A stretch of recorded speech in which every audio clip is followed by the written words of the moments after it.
Dropout sleep outside. As I stood at the front desk of the luxury inn, struggling to make sense of the situation, Miles, my boss, sneered and said something completely absurd. Even though summer was just around the corner, it was still cold outside because the inn was nestled in the mountains. A sense of dread washed over me as I started to feel like my future was slipping away. I had a bad feeling ever since Miles volunteered to organize this company trip. But I might have let my guard down, thinking that since I was the one who made the reservation, everything would be fine. Upon arriving at the inn, I went to confirm our reservation at the front desk, only to find that all the bookings I had made under my name had somehow been cancelled. While I panicked and tried to figure out what went wrong, Miles calmly pushed me aside and completed the check-in process for everyone. It was at that moment I realized my bad feeling had come true. Miles handed out room keys to everyone, but when it came to my turn, he claimed there wasn't a room for me. Without even a hint of worry, Miles exaggeratedly pretended to have forgotten my room. However, little did he know that this stunt would backfire on him. When he discovered who I truly was, Miles was speechless with shock, but I was even more stunned by who he really was. My name is David Wilson, and I'm 42 years old. When I was young, my parents divorced, and I was raised by my grandparents at my father's family home. Though we moved from the city to a rural area, I never felt deprived. However, many classmates looked down on me because of my unique living situation, and I never quite fit in at my new school. Even in high school, nothing changed, and the judgmental stares from others made me skip school frequently. But my grandparents never said a word of complaint, they were always kind and supportive. I still remember how they stood by me when I decided to drop out of high school. They've both passed away now. But at 42, I'm surrounded by my new family, and we live a happy life together. Of course, I plan to give my children the same love my grandparents gave me. No matter what happens, I will watch over them with warmth and understanding. When I dropped out of high school, I didn't want to burden my grandparents, so I started working part-time at construction sites. After a few years of working, I caught the eye of Mr. Michael Yates, the president of the contracting company. And he offered me a full-time position. I can never thank him enough for giving a high school dropout like me a chance. As a salesperson, I successfully closed many deals and was eventually promoted to sales manager. Recently, there were even rumors that I might be promoted to department head. However, in line with Mr. Yates's vision of bringing fresh perspectives into the company, they decided to hire an outside candidate for the position. I had high hopes, trusting Mr. Yates's judgment, but the person who showed up was beyond anything I expected. I'm Miles, your new department head starting today. You lowlifes should feel lucky I'm even allowing you to work for me. The new department head, Miles, had been recruited from a major manufacturer as a career hire. From the very first impression, his strong personality and intimidating demeanor left everyone uneasy during his introduction. Mr. Yates had mentioned that Miles was a highly skilled sales manager at his previous job. Even if that were true, his attitude of looking down on us and treating us like disposable tools caused immediate resentment within the department. As a manager, I tried to talk to Miles, hoping to create a better work environment for the team. Miles, we have many talented employees here. Could you please acknowledge that and treat them with the respect they deserve? You should be grateful to be working under me. None of that matters. By the way, where did you go to college? He brushed off my concerns and suddenly hit me with a question I wasn't expecting. Unsure but honest, I answered. I dropped out of high school.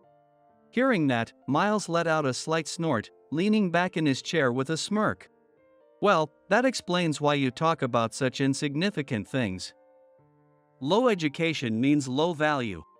Miles, who placed great importance on academic credentials, would proudly boast about having graduated from a prestigious university, completely dismissing anything I had to say.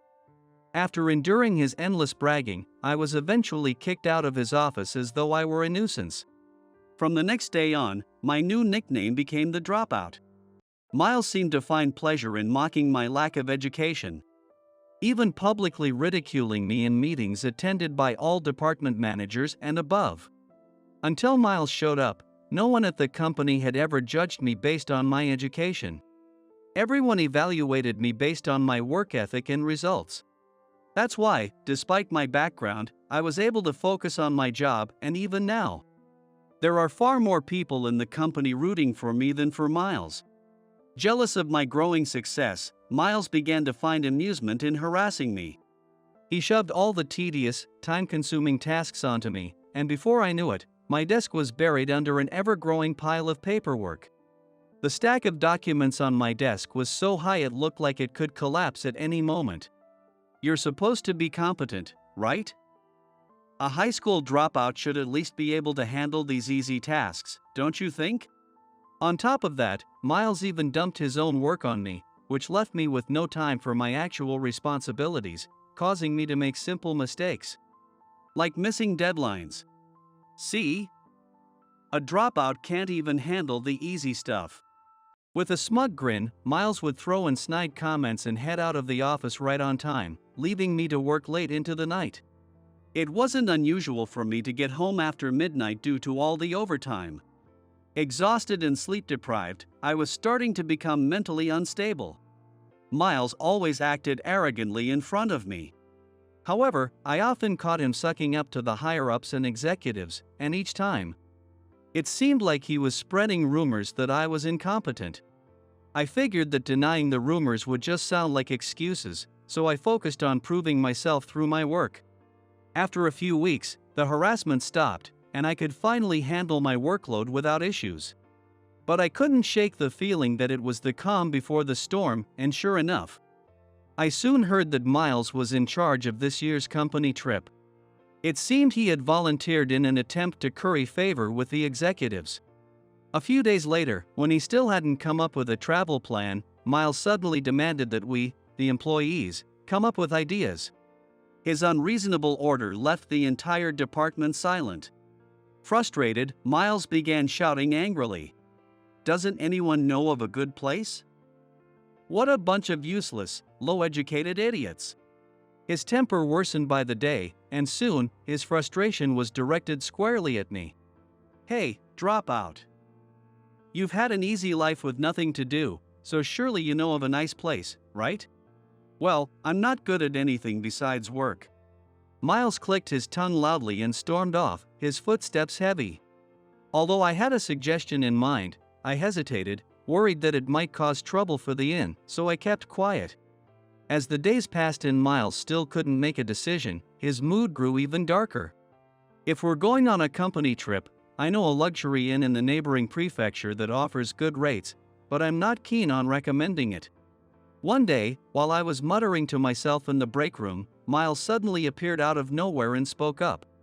"The luxury inn you mentioned, are you talking about this one?" He waved a brochure for the inn in front of me, his grin widening as he stepped closer. "If you've got connections to get a good rate at this inn, then you'd better make the reservation." The inn Miles referred to was indeed the one I didn't want to recommend. But the budget we had wouldn't cover accommodations for everyone, no matter how I crunched the numbers. There was a way to make it work within the budget, but I worried that Miles's behavior might cause problems for the inn. I tried to act like I'd forgotten, but Miles pestered me daily to make the reservation. "Hey! You made the reservation, right?" Worn down by Miles's persistence, I reluctantly made the reservation for the whole group. "Yes. I've made the reservation. I also received the cost estimate and some guidelines from the inn, so please review them." I handed him the documents from the inn, and Miles snatched them from me with a sly grin. I wasn't sure what he was planning, but since I had made the reservation myself, I figured it would be fine. Miles quickly started organizing the trip, but as he left, I had a feeling he was smirking at me. When I turned around, I caught Miles giving me a sideways glance, shooing me away like I was a nuisance. A cold chill ran down my spine, and an unsettling sense of fear gripped me. I couldn't stop shaking. On the day of the trip, Miles was confidently taking charge from the start. However, the sightseeing spots he had chosen were unimpressive, and the reactions from the group were lukewarm at best. Sensing the underwhelming mood, Miles suddenly pinned the blame on me. We went to the places suggested by a dropout, and they were all mediocre and half-baked. Frustration building, Miles went out of his way to paint me as the bad guy. I knew it, never listen to a dropout's advice. But don't worry, everyone, I chose the inn, so you're in good hands with that. That's not true. Miles picked the sightseeing spots, but I had arranged the inn. Complaining wouldn't do any good. As I kept silent, cold stares were directed at me. When we arrived at the inn and I tried to check in, I was told there was no reservation under my name. The receptionist, clearly flustered, double-checked the booking ledger, only to find that all the reservations I had made had been cancelled. As I frantically kept asking for confirmation, Miles stepped in with a smug smile and shoved me aside. The reservation is under Miles. The receptionist, relieved that Miles's name was on the reservation, processed it, but something still felt off. Miles then began handing out room keys to everyone, but one key was missing. This isn't everyone, right? Where's my room? When I asked, confused, Miles smirked and mockingly feigned pity. Oh, right. Sorry about that, but I forgot to reserve a room for the high school dropout. What? What do you mean?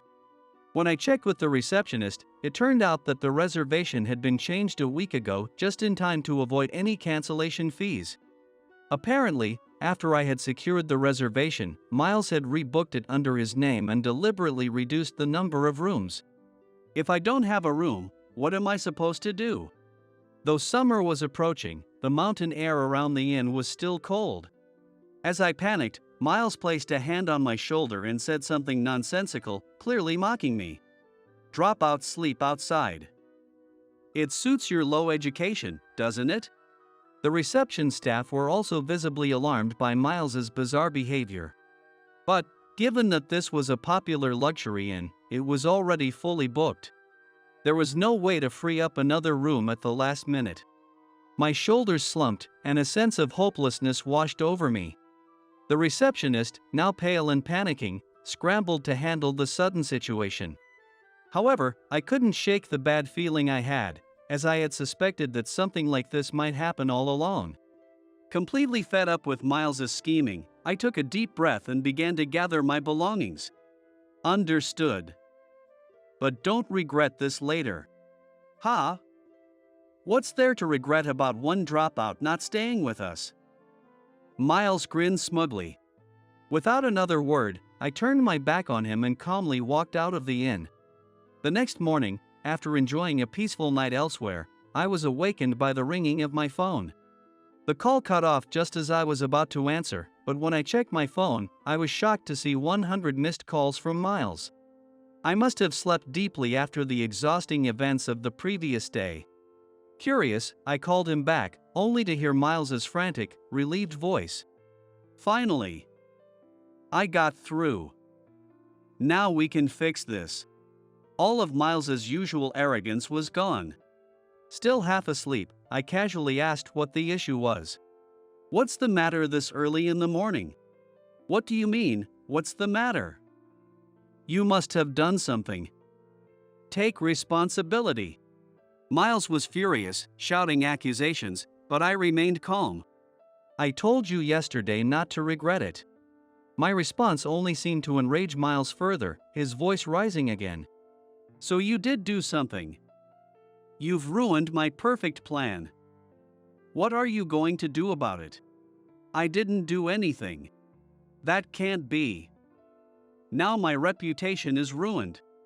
Apparently, Miles's so-called perfect plan had completely unraveled, and he and the other employees had endured a terrible night.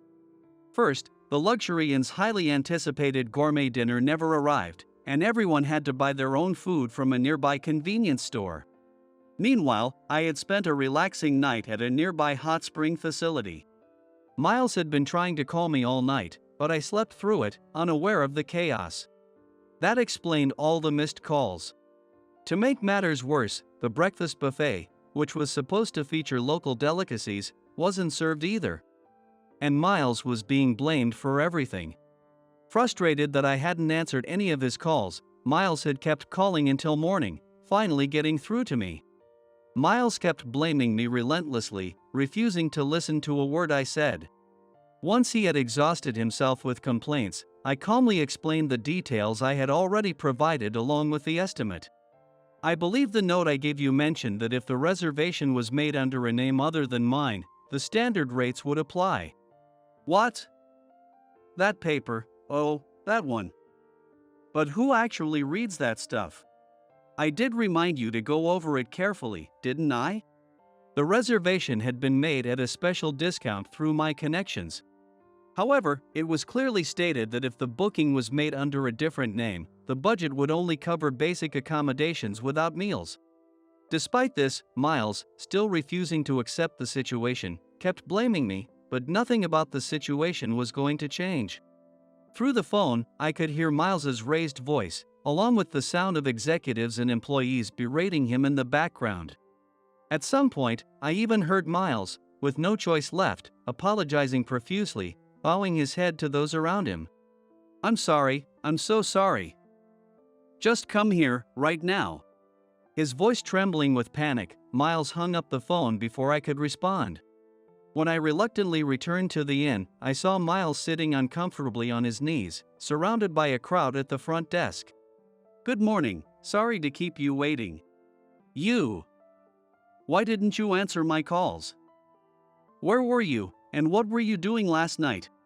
Miles suddenly jumped up from his kneeling position, but his legs had fallen asleep, and he immediately collapsed. Still, he glared at me with a furious expression, as if ready to pounce at any moment. The sight of Miles, pitiful and ridiculous, drew soft laughter from those around us. Blushing from embarrassment and clearly flustered, Miles grew more erratic. And I felt a bit sorry for him as I began explaining how I had spent the previous night. I stayed at a nearby campground.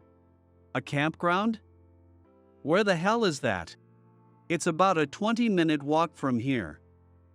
There's a hot spring nearby, and you can rent camping gear, so you don't need to bring anything." Intrigued by the unexpected answer, some of the employees gathered around me, and the conversation shifted to the campground, creating a bit of excitement. But Miles wasn't having it. "That's not the point. Why wasn't there any food served? You must have sabotaged everything out of jealousy because I'm more educated than you." Miles's angry shouts echoed through the lobby. Just then, the inn's manager, dressed impeccably in a suit, approached with a look of exasperation on her face. "I'm Emma, the owner of this inn." "Miles, was it? You can't speak like that to the owner of the inn." "The owner? Who?" Miles was dumbfounded by her words. With a sigh, Emma stepped aside, allowing me to speak. "I am the owner of this inn." "What? How? What are you talking about? This makes no sense." Still yelling angrily, Miles refused to listen as usual. Having had enough, Emma snapped at him. "Miles, we clearly informed you when you rebooked the reservation. We told you that with your budget, it would only cover accommodations without meals. You agreed to that." Miles, now pale and sweating profusely, muttered excuses while looking down at the floor. "I remember something being said during the booking, but I didn't really understand it. So this isn't my fault, it's the inn's fault." At this point, Mr. Yates, who had been standing nearby with his arms crossed, finally spoke up, exasperated. "I've heard enough. Cut it out, already. Mr. Yates." "No, you see, this is all a misunderstanding. It's not my fault." Miles frantically tried to justify himself to Mr. Yates, but his desperate excuses only made Mr. Yates sigh heavily and shake his head. I began to suspect how poorly thought out Miles's plans were during yesterday's sightseeing. But I never imagined he was this careless. Mr. Yates then bowed deeply to Emma to apologize, before turning to glare coldly at Miles. Miles, meeting Mr. Yates's eyes, collapsed to the floor, curling up and crying like a child. Looking down at the pitiful Miles, I explained why I was the owner of the luxury inn. This inn was built on the mountain property my grandparents owned. For years, they had struggled with managing the land that had been passed down through generations. So I suggested building an inn at the location, which was already famous for its hot springs. My grandfather, a hot spring enthusiast, loved the idea and decided to open the inn as a retirement project, following my advice. Running the inn wasn't easy for my grandparents in their old age. That's when I decided to entrust Emma, an old acquaintance who had always cared for me like her own child, with the role of the inn's manager. After my grandparents passed away, I inherited the mountain property and, with it, became the owner of the luxury inn. Under Emma's skillful management, the inn's reputation steadily grew, and before long, it became a popular high-end destination. Even now, many guests from all over the country visit to enjoy the secluded hot springs and locally sourced cuisine. And it's become so popular that reservations are notoriously difficult to secure. By the way, the campground I mentioned earlier was something my grandfather started as a hobby. Growing up with the mountains as my playground, I would often escape to the campground whenever I had free time to enjoy some peace and solitude. Of course, the management is handled by acquaintances, so I don't have to get involved directly. I had only thought of the campsite as a backup plan, but I never imagined I'd actually be left out and have to use it. Despite repeatedly telling Miles to review the terms, he ignored them and dragged everyone into this mess. There was nothing left to say. When Miles finally realized that I was the owner of the inn, his jaw dropped in shock, eyes wide as he stared at me. After a few seconds of stunned silence, Miles's expression shifted, and suddenly, he lashed out at me. "This is all your fault. Everyone's upset, so you should fix this. Stop making it sound like I'm the only one to blame." His irrational outburst made everyone around him sigh heavily. Emma, clearly irritated, shot Miles an icy glare and spoke sharply. "You were the one who changed the reservation, weren't you? We were willing to give you a discount as a favor to Mr. Wilson here. I'm his boss. And we're not going to go out of our way to treat someone who disrespects Mr. Wilson with kindness." Miles, overwhelmed by Emma's sharp words, turned pale and began trembling in fear, falling silent. Seeing him reduced to a quivering mess, the employees couldn't hold back their laughter, pointing at Miles as they mocked him. Just then, a young woman who worked at the inn as a maid approached, looking surprised. "Dad? What are you doing here?" "Wait, Rachel, is this the troublesome dad you mentioned before?" The young woman who had called Miles dad was Rachel, a maid working at the inn. To my surprise, Rachel turned out to be Miles's daughter.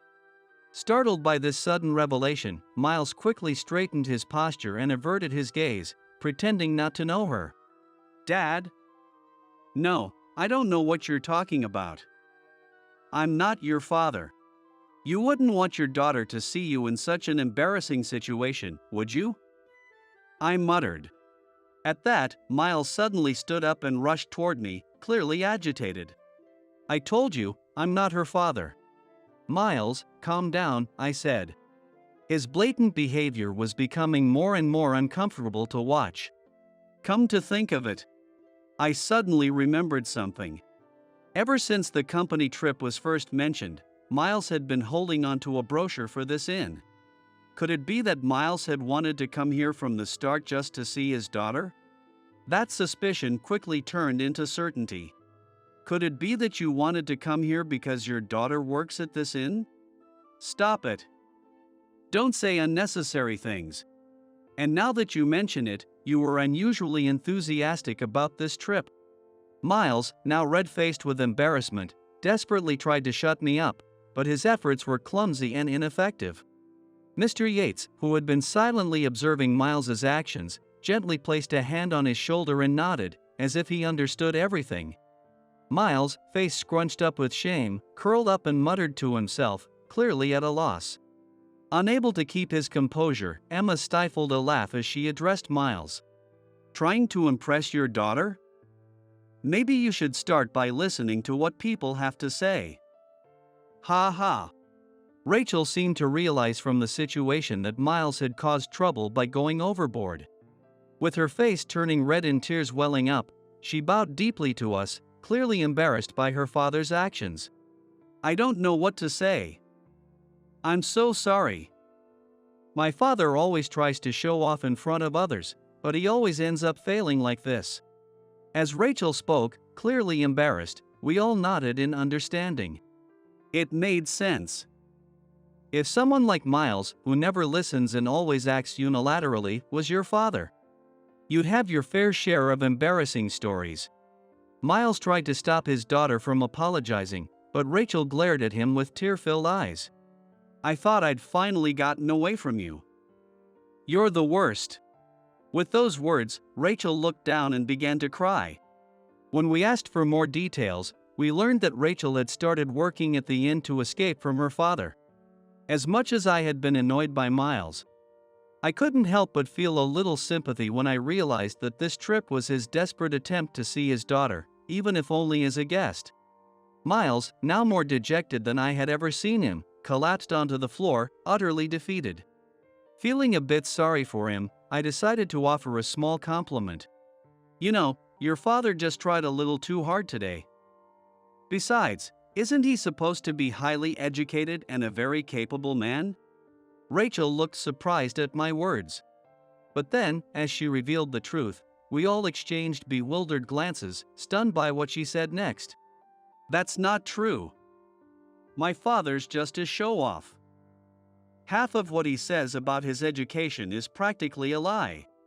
According to Rachel, while Miles did graduate from a prestigious university, it took him 3 attempts to get in. And even then, he struggled to pass his courses, repeating several years. In fact, it took him over 5 years of repeated failures before he barely managed to graduate. We were all left speechless, our mouths agape, as we learned the truth about Miles's so-called prestigious education that he had been so proud of. Miles had always been a firm believer in academic superiority, constantly belittling me for being a high school dropout. But after learning about his rather unfortunate and wasted 20s, I found myself at a loss for words. Miles, now realizing that his secret was out, covered his face, his ears turning bright red with shame as he curled up even smaller. Shortly after we returned from the company trip, Mr. Yates investigated Miles's past. It turned out that much of Miles's resume was exaggerated, if not outright false. At his previous company, Miles had also championed academic superiority, but in reality, he had advanced by taking credit for others' achievements and presenting them as his own. He repeated this pattern at every job, and at the major manufacturer where he last worked. His brief stint as sales department head was considered a dark chapter in the company's history. His tenure there lasted only about 3 months before his true nature was revealed, and he was swiftly fired. Upon discovering Miles's true nature, Mr. Yates considered firing him, fearing that his presence could harm the company's performance. But out of mercy and hope for his reformation, he decided instead to demote him to a regular employee. No longer a department head, Miles became a pariah, treated as an outcast by his peers. With Miles demoted, my colleagues recommended me for the position, and I was promoted to department head. While I felt embarrassed by the promotion, I also felt a strong sense of responsibility to live up to my team's expectations. As for Miles, now just a regular employee, he continued to carry himself arrogantly but was utterly incompetent. In fact, he was more of a burden than anything, contributing nothing of value to the team. It was shocking how truly incapable he was. As I struggled with how to handle the situation, I thought of Rachel. I decided, as a last-ditch effort, to ask her if Miles had any strengths or hidden talents. What she told me was completely unexpected. "I'm so sorry my father's so useless. But, when it comes to the outdoors, he's surprisingly capable. In fact, he's really good at it." According to Rachel, the reason Miles kept failing in college was his passion for camping. He was such an avid camper that he spent most of the year at campsites, and even now, he still goes out camping from time to time. As a fellow camper, this piqued my interest. At the same time, I remembered a project I had been struggling with for some time. It was a request to find a way to repurpose an abandoned school in a rural area. The plan was to remodel the school into a campsite and lodging facility, but the project had stalled because we couldn't find a suitable manager. That's when I thought of Miles for the role. The following year, the remodeled campsite, built from the old school, was completed. I decided to have Miles work there as the facilities manager. To everyone's surprise, the facility quickly became a hit, with Miles's outdoor workshops becoming especially popular.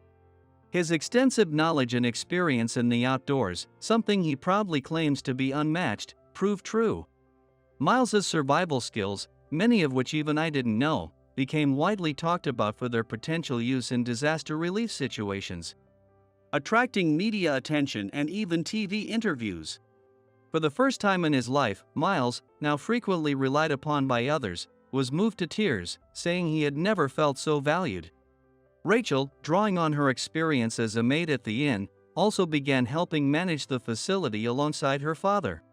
While Miles was eager to show his daughter how capable he was, it seemed that Rachel kept a close eye on him to ensure he didn't get carried away. Life is full of surprises, and we never know when or where our past experiences will come in handy. These days, I find myself envying Miles for possessing something beyond academic achievements. As for me, I plan to focus on preserving the nature my grandparents left behind and thinking about what legacy I can pass on to the next generation.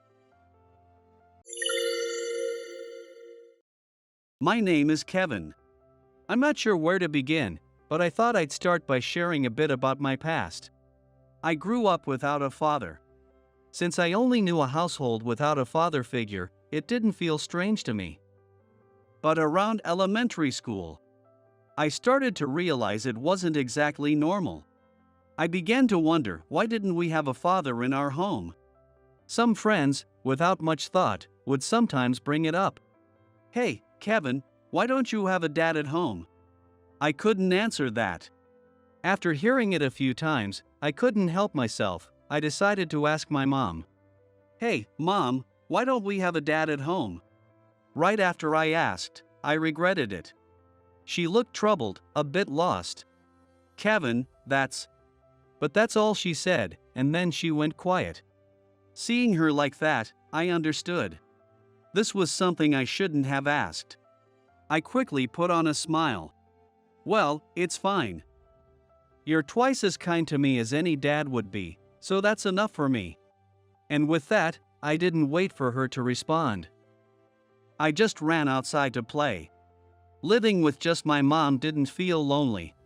She worked late every night, on weekdays and weekends alike, so I did feel a little sad during things like open house days or school events. But I knew she was working hard for me, so I never thought of complaining. Feeling lonely was out of the question. So, I held it in. For big events, like entrance and graduation ceremonies, my mom always made it there and even celebrated with me. She'd come home every night, and we'd sleep in the same room. Not because I was clinging to her or anything. We just didn't have enough space. Since Mom was working alone, we didn't have much money. So we lived in an old apartment with a tiny living room, a kitchen, a bathroom, and a single 6 tatami mat room. But I never thought to complain. It was just our life. I'd be alone in that little room, eating the food Mom prepared for me, taking a bath, setting out the futons, and waiting for her to come home. Mom and I slept in that 6 tatami room on 2 thin futons. Her back always looked so small. For some reason, though, I grew up tall, strong, and built. By the time I entered high school, I looked like a fully grown man.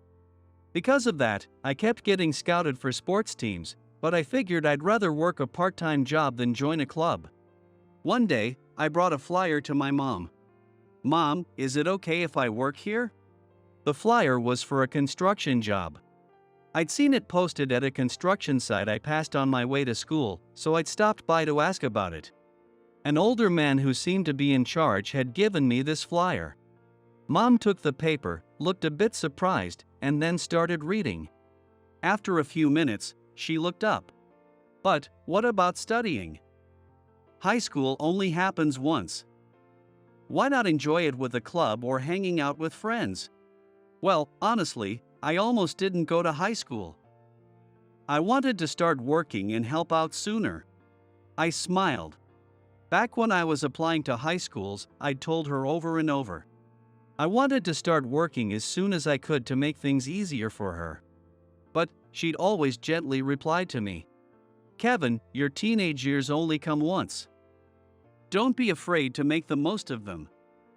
You don't have to worry about money." Because my mom encouraged me like that, I decided to go to high school. Just having the opportunity to attend high school was a huge privilege for me. So I never even thought about wanting to hang out after school or join a club.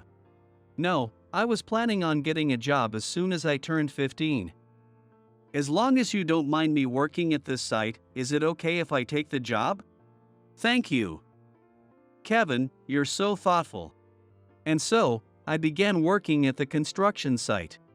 There was a strong, handsome guy there. His name was Tom. He was friendly, easy to talk to, and genuinely kind. I quickly grew attached to him.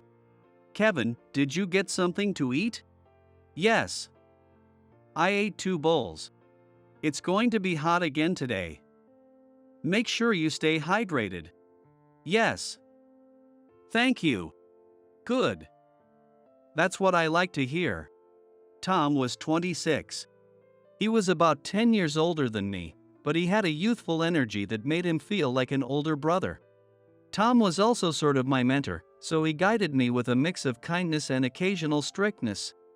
He taught me more than just the job. He helped me prepare to step into the adult world and understand the kind of mindset I'd need. I really admired Tom.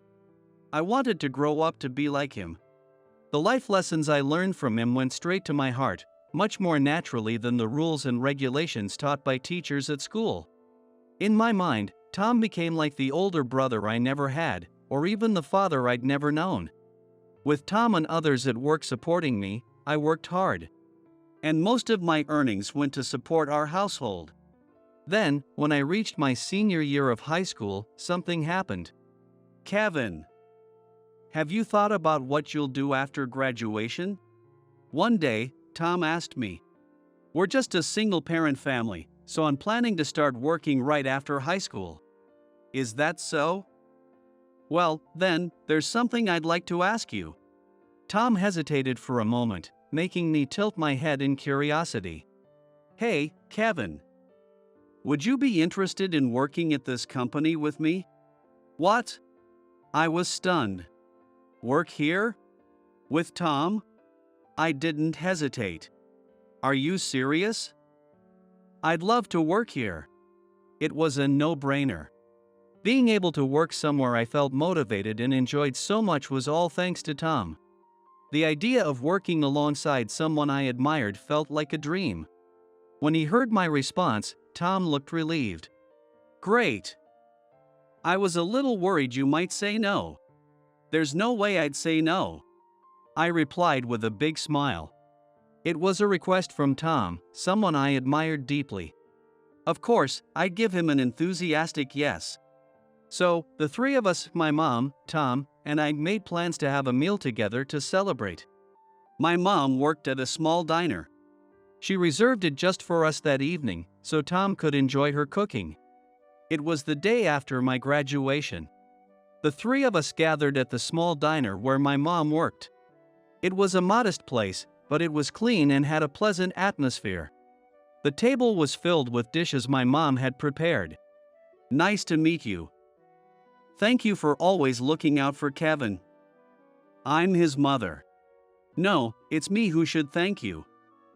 Kevin's been such a big help to us." "My name is Tom." Both of them looked a bit nervous as they bowed to each other. I stood beside them, smiling. Kevin's truly a bright, hard-working young man. He's been such a joy to have on site. "Oh, no. Kevin's told me so much about you, Tom. I'm grateful for everything you've done for him." They spent a while complimenting each other, talking about me and my part-time job. I felt a bit embarrassed to be praised like that in front of both of them. Once the mood had relaxed a bit, Tom brought up the main topic. I'd like to officially ask if Kevin could work with us at K Construction." K Construction was the company where I'd been working part-time. "Yes, Kevin mentioned it. I'd be so grateful if he could continue working with you. I'm still fairly young myself, but I promise to take care of him and look out for him. From what I've heard, I have complete faith in you. Please take good care of him.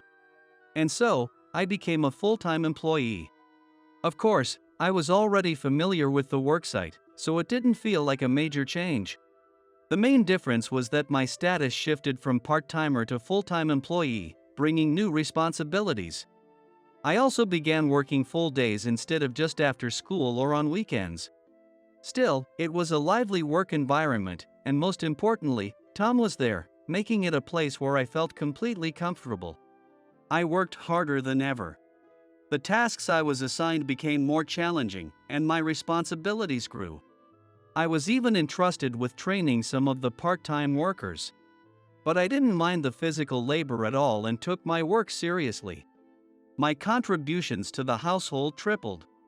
And my mom told me she could finally relax a bit. Best of all, she was able to come home by early evening instead of working late into the night, which was a huge relief to me. I'd always worried that, if things continued like that, she might eventually get sick. My mom was always sacrificing her own comfort and needs. So when the old apartment was set to be renovated, I took the chance to move us into a place with one extra room. The rent was a little higher, but by then, it wasn't right for an 18-year-old man to be sharing the same room with his mom. Kevin, I'm really sorry that you didn't have your own room until now. My mom bowed her head apologetically. But the truth was, if I didn't have a room, it meant she didn't either. It wasn't only me who'd had to adjust. When I explained it to her in a way that wouldn't make her feel bad, she looked a little relieved. Though our new place was slightly farther out. It had 2 4.5 tatami rooms, a living room, bathroom, and kitchen. The building was still old, with thin walls. But it was a step up for us. My mom had always been careful with spending, but I wanted her to eat better and have nicer clothes. When I told her that, she couldn't help but cry. Time went on, and I turned 26. Tom was 37. I'd known him for more than a decade. One day, he approached me with a serious look on his face. Kevin. Sensing something big, I prepared myself. I'll be transferred to the main office. What? When I saw Tom's serious expression, I thought something bad had happened, but this was actually great news. I broke into a smile. So, this is a promotion, right? Congratulations. You're moving to the main office? That's amazing. You're really going up in the world. I was genuinely happy, as if it were my own success. Of course, I'd miss working with Tom. But more than that, I was thrilled that his hard work was being recognized by the company. Tom had always been kind, not just to me, but to everyone he met. Just as I looked up to him, many of the younger workers also saw him as a role model. He was that kind of person, someone everyone admired. Because of his skill in mentoring others, he was promoted to the HR department. I was truly happy for him, and though he seemed a bit conflicted, he looked pleased too. I asked you to work with me here at K Construction and even promised your mom I'd look after you. I'm sorry, Kevin. That day, Tom treated me, and we went out for a drink together. Don't be. I'm going to keep giving it my best here, so don't worry. I'm only grateful that you've been looking out for me for over 10 years. Though I'd miss him, I resolved to do my best at the branch office. And with that, Tom moved to the main office. Since I mostly worked on site, I didn't have many chances to take calls, but whenever I got a call from HR, there were times I'd get to talk to Tom. I worked hard at K Construction without him. Then, a few months later, I received a transfer order. The call from HR was, in fact, from Tom himself. Kevin. You might have already seen the transfer notice, but you're being assigned to one of our affiliate companies. And so, I found myself at a new workplace, assigned to the affiliate company. I introduced myself as I entered the office. Hello, everyone. I'm Kevin, and I'll be working here starting today. I attempted to introduce myself. However, my greeting was abruptly cut off. Chris, can't you do anything right? Sorry. In front of me, a man who looked to be in his early 30s was yelling at an employee. My introduction was cut off by his reprimanding voice. His name, I learned, was Jason. He was 30 years old. A college graduate who joined the company as an elite recruit and was now the department head. He would be my new supervisor. But it wasn't just that moment, he was always high-handed with everyone in the office. Chris. Another mistake? What's wrong with you? Maybe you should have someone check what's going on in that head of yours. Sorry, Jason. The one who gets scolded the most is a guy named Chris. Yes, he does make a lot of mistakes, which isn't great, but even so, the way he's reprimanded is just too harsh.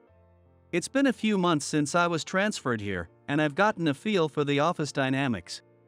But the relationship between Jason and Chris remains the most shocking thing I've seen in my working life.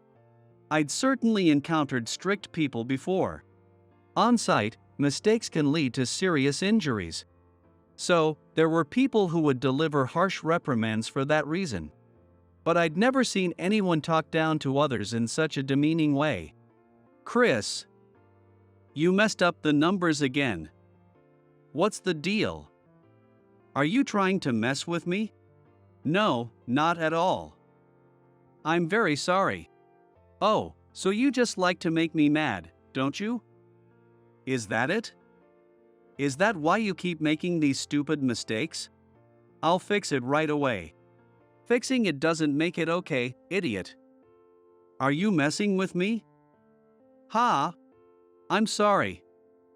I'm so sorry. The next day, Jason's voice echoed through the office again. Chris, you got the numbers wrong here again. I had to apologize to the client because of you. Are you trying to get yourself fired? Which numbers, exactly? That day felt a bit different from usual. Why do I have to tell you twice? Listen the first time. The numbers here. The ones I read out don't match your sloppy report. But the numbers you read are the same ones I have here. What? Are you saying I'm the one who got it wrong? Listening to the exchange, I checked my own notes. Chris often made mistakes, but he was never the type to shift blame onto others. If anything, his tendency to apologize quickly was something I'd always respected about him. So this time, I wondered if maybe Chris was actually right. That thought crossed my mind. You must have made a mistake in your notes. You're always so slow and full of errors. Looking at my notes, I saw that the numbers I'd written down matched Chris's report. In other words, Jason had read out the wrong numbers himself. Chris wasn't at fault here. Chris, not only are you constantly making mistakes, but now you're blaming others? Do you want to be fired? I finally couldn't hold back anymore. Jason, excuse me. Here are my notes. I don't believe Chris made any mistakes in the numbers. The figures you read out. Before I could finish, Jason snatched the paper from my hand.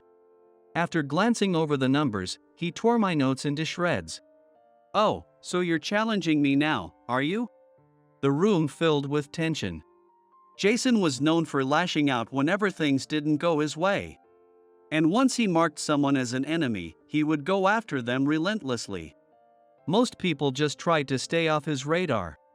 But I just directly confronted him. Everyone around looked on with concern, wondering what would happen next. Kevin, who do you think you are? Your notes? You're the one who got it wrong, along with Chris. I spoke calmly. There was no point in escalating the situation. I sit right next to Chris and occasionally help him with his work.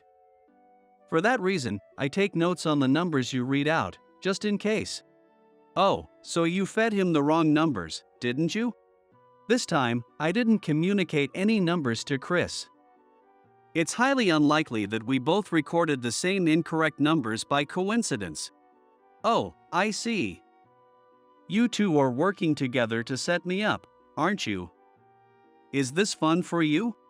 Suddenly, realizing he was losing ground, Jason tried to twist the situation. I stood firm and replied, "In this case, Chris is not at fault. I can vouch for him." Hearing this, Jason's face turned bright red, and he stormed out of the room. Chris turned to me and murmured apologies. "Kevin, I'm really sorry. You really saved me." He kept bowing to me over and over, clearly grateful. Chris made mistakes often, but he was a genuinely good person. "I just didn't think you were at fault. I'm sorry if I overstepped." I did worry that my interference might only escalate Jason's harassment of Chris. But Chris continued to express his gratitude. "Not at all. I can't thank you enough for standing up for me." A few hours later, I was called in by one of the executives. "Kevin, I heard you went against Jason. Go apologize to him right now." Although the executive outranked Jason, his tone was unusually deferential. Puzzled, I replied, "I don't believe I said anything wrong." "Regardless, you spoke out of line, didn't you?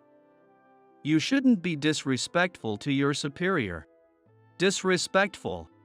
I had only corrected him on a mistake he made. If that counted as disrespect, then what Jason was doing to Chris every day was downright humiliating. Anyway, just try to keep things calm, okay? With that, the executive patted my shoulder and left. Shortly after, Chris, who seemed to have overheard the conversation, called me over to the emergency stairwell. "What's going on?" I asked. "Kevin, actually, Jason is related to one of the senior board members." "Oh, is that so?" Suddenly, everything made sense. So that's it. The executives were tiptoeing around the board member, letting Jason do as he pleased to stay in his good graces. If you make him angry, your prospects could suffer. So, Kevin, maybe it's best to just go along with him, as strange as it sounds. I know you stood up for me, and I'm really grateful, but I worry this might cause problems for you down the line. Chris carefully chose his words, clearly concerned. I understood his worry. But what Jason had done that day had gone too far. I get it, Chris. But if you're constantly dealing with this kind of unreasonable treatment, isn't it taking a toll on you? It must make it hard to stay motivated. Every single day, Chris gets scolded relentlessly over minor mistakes. For example, if his process is slightly different from Jason's preferences. I think everyone should be allowed to have their own way of doing things, as long as the job gets done correctly. To me, as long as the final result was correct, the process should be left up to the individual. But Jason would constantly criticize him over details, saying things like, "Didn't I tell you to enter those numbers first?" Or, "Aren't you going to bring the printed documents?" It didn't matter if Chris collected one page at a time or waited to gather several, either way, the outcome was the same. And if Chris tried to explain, saying, "I was going to get both pages at once since I had two to print," Jason would yell, "What if your papers got mixed with someone else's?" And even say things like, "The printer isn't your personal property." Chris wasn't printing hundreds of pages or leaving things sitting there.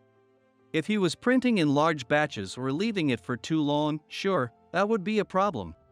But to be scolded over something as minor as 2 pages was beyond ridiculous. Watching Jason's relentless nitpicking day after day created a stifling, oppressive atmosphere for everyone around. Thank you, Kevin. Just having one person who supports me makes a huge difference. I'll manage somehow, I just have to endure it. Chris. Besides, my family is struggling financially. My mother passed away, and my father's health is poor. So I have to cover our living and medical expenses. Chris gave a weary smile. I understand. I grew up in a single-parent household too. This shared background brought us closer. And we began talking more, often catching up during lunch breaks. Then, just after the afternoon work began, Jason suddenly approached my desk. "Kevin, I have a job for you." With a loud thud, he dumped a huge stack of papers on my desk. "What's this?" I turned to see what he'd placed. A bundle of about 500 sheets. Then, he started stacking box after box of paperwork around my desk, filling the area with cardboard boxes. "Take all of this, remove every staple, and shred it." "Got that? And make sure to remove every clip, too. Once you're done shredding, take the waste to the dumpster." "This isn't part of my job," I said. Being suddenly handed a pile of menial tasks would interfere with my regular responsibilities. Jason, however, looked at me with a fierce, almost demonic expression. "Who do you think you're talking back to? If I say this is your job, then it's your job." "Jason." "I can take care of this," Chris interjected. Chris had indeed been the one stuck with most of these tasks before. "Shut up, Chris. I'm in charge of assigning tasks. Keep your mouth shut." And so, from that day on, I became Jason's new target for harassment. Every day, he came up with increasingly petty ways to bother me. Not only that, but he started spreading negative rumors about me to clients, giving me false information during calls, and meddling with the tasks that were actually my responsibility. As this dragged on, the stress began to wear me down. One evening, I decided to stop by the diner where my mom worked. Going home to an empty, dark apartment feels lonely. It's hard to return to that kind of solitude. I just want to see my mom's face. When I arrived, I saw the closed sign on the front door. I knocked gently, hoping for a quick word before heading home, and stepped inside.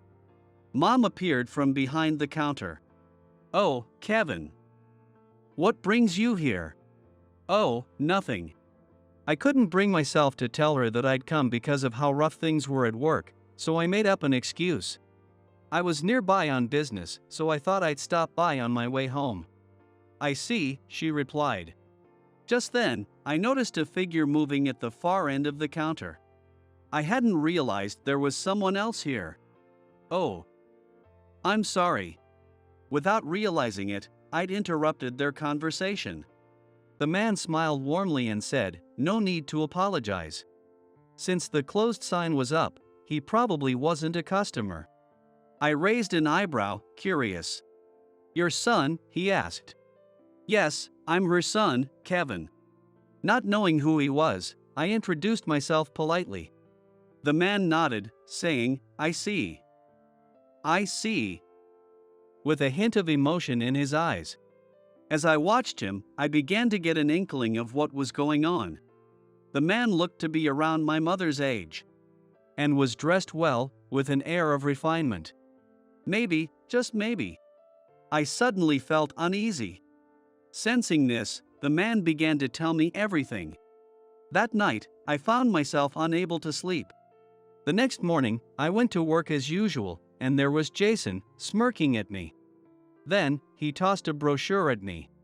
On the cover, it said Australia. "Can't you figure it out?" Jason sneered, noticing my puzzled expression. "It's the company trip. Go ahead and make the reservations." With that, he walked away. The trip was scheduled to take place in about 40 days. I hurried to make the reservation and finalize all the preparations. On the day of the company trip, I arrived at the airport. Even 5 minutes before the meeting time, no one else had shown up. 80 people were supposed to be on this trip. With so many people, it was definitely strange for no one to be there, so I decided to call Jason. "What's up?" Jason's voice sounded almost gleeful, as if he'd been waiting for this moment. "It's the meeting time, and no one's here." I thought I'd call to check. I could hear bustling sounds in the background, so I asked, "Where are you right now?" "Right now?" "At a hot spring inn in Atomy." "Excuse me?" "It's the company trip." "The company trip?" What was he talking about? The plan was to go to Australia. Atomy, man, atomy.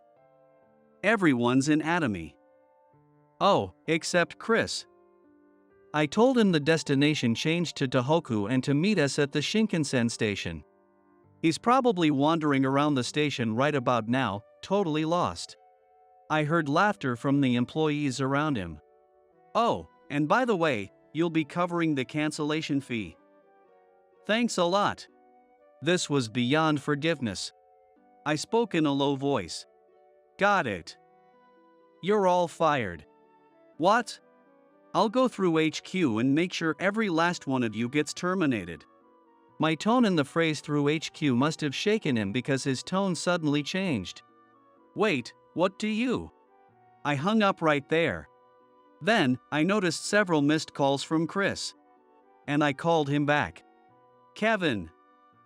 I just got a call from Jason saying the destination changed, but no one's here.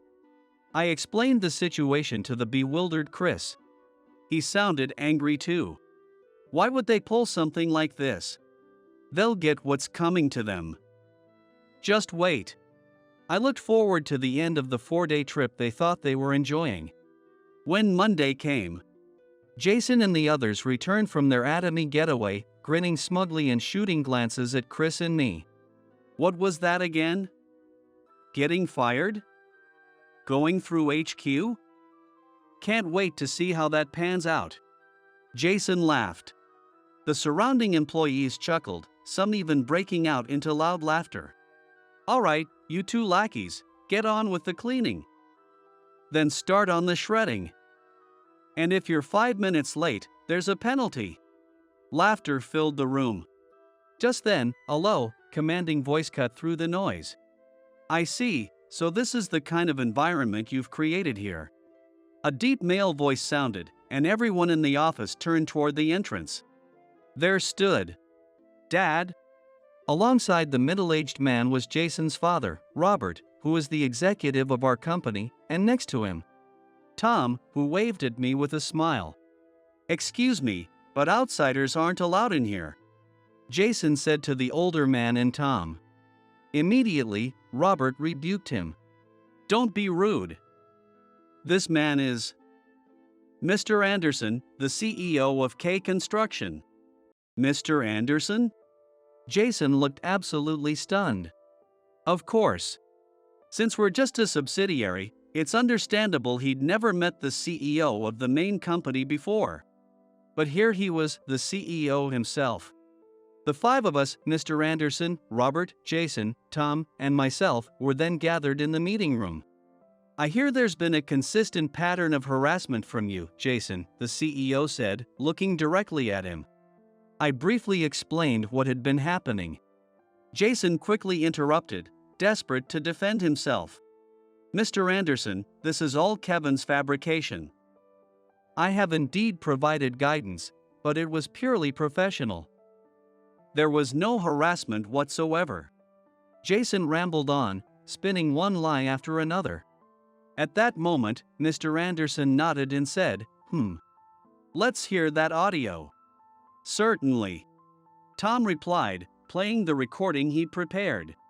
The recording contained countless instances of Jason's abusive comments directed at Chris, dating back to shortly after I'd arrived at the office. What? Jason turned pale. I added.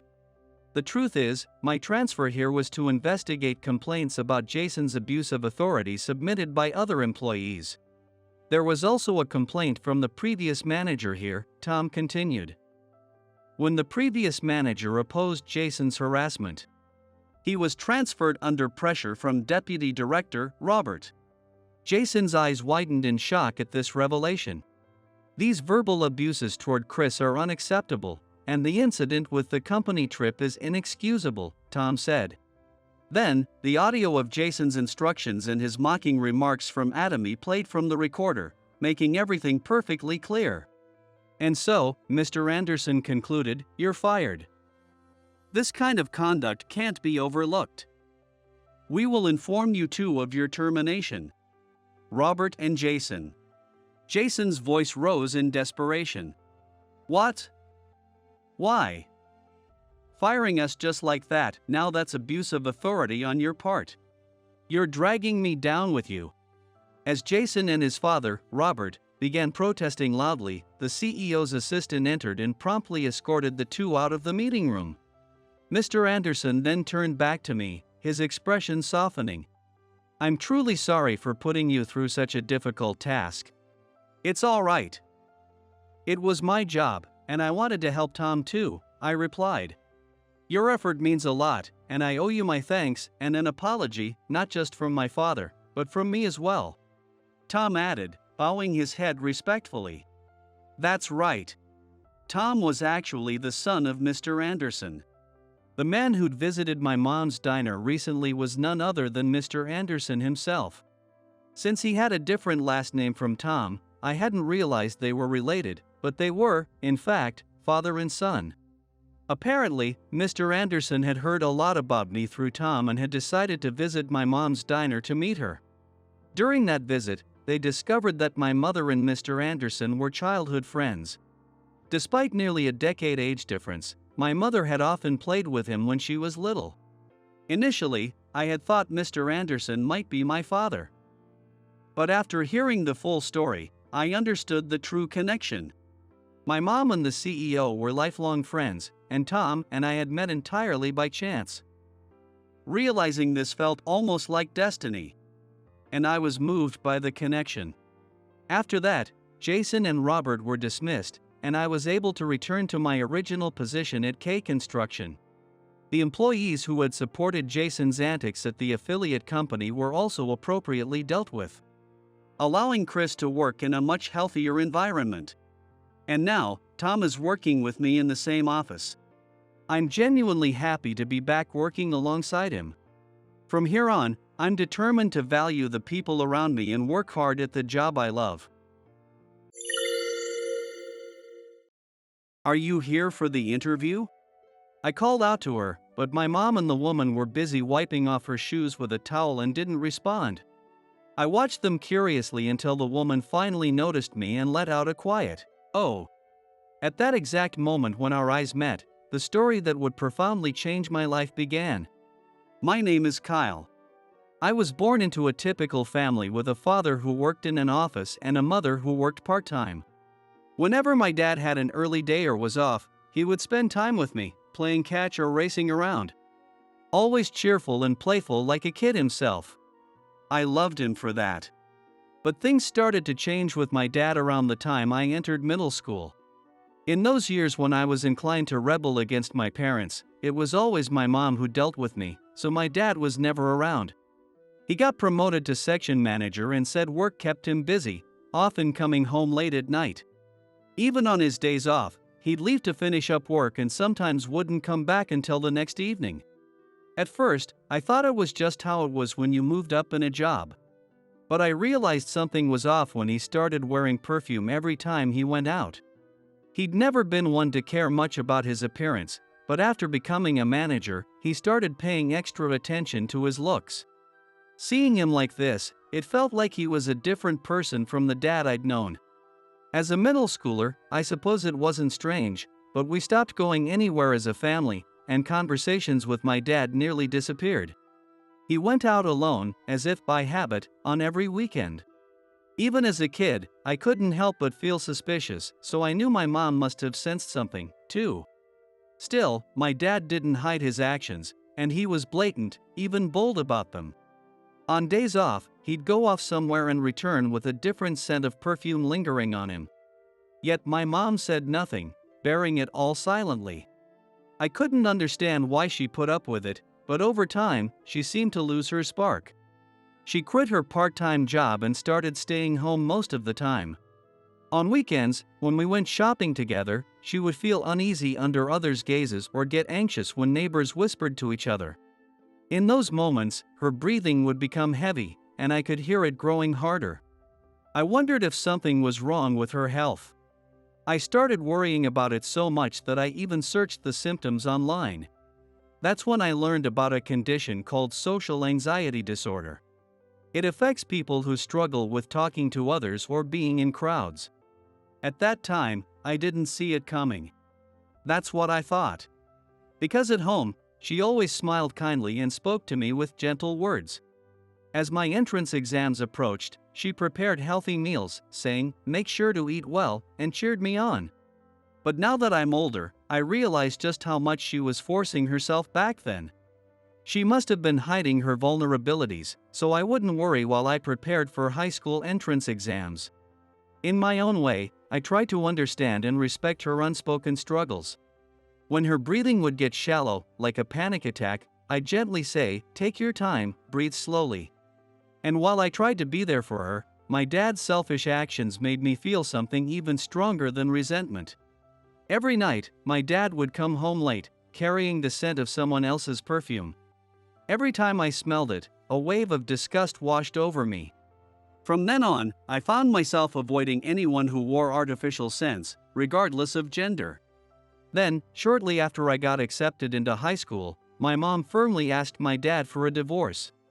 She requested that he pay for my tuition and child support through high school and college, and their divorce was finalized. My dad packed his things into a large suitcase and, as he was about to leave, turned to me. "Kyle, you're always welcome to come see me anytime." He wore the same familiar expression, but I couldn't bring myself to answer. Alone, he opened the front door and walked out. After hearing the door shut with a final thud, my mom turned to me. "Kyle, I'm sorry it came to this. You're free to see your dad anytime or even live with him if you want.